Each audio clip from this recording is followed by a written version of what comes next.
Orain, ikastaroarekin zuzenean lotuta ez dagoen gai bati helduko diogu. Erabiltzaile bakoitzaren araberakoa baita. Kasu honetan, konfigurazioa berdina da irakasle edo ikasle rola duen norbaitentzat. Erabiltzaile menua zabaltzean, lehenengo aukera irisgarritasunari dagokiona da.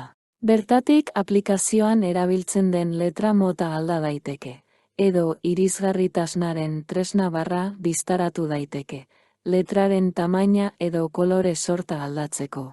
Ondoren, aukerak, ataleko aukerak azalduko ditugu. Lehenik eta behin, erabiltzailearen kontuari dagozkionak azaltzen dira. Editatu profila formularioan adibidez, identifikatzeko irudi bat gehitu daiteke. Adibideko probako erabiltzaile honen kasuan, ekintza hori aurretik eginda. Nabarmendu beharreko beste eremu bat, lehenetsitako hizkuntzarena da.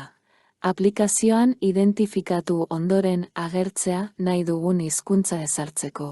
Foroaren hobespenak atalean aldiz, egunean jakinarazpen bakarra posta elektronikoan jasotzea, arratsaldeko 5etan, edo harpidetza dugun foroko mezu bakoitzeko jakinarazpen bat jaso nahi dugun hauta daiteke.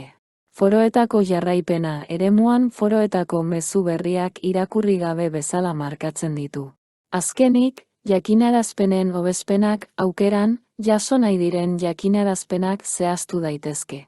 Baita zein kanaletan jaso nahi diren ere. Web jakinarazpenak adibidez, hizkuntzen hautatzailearen alboko kanpai itxurako ikonoaren gainean jarritako zenbaki batekin biztaratzen dira.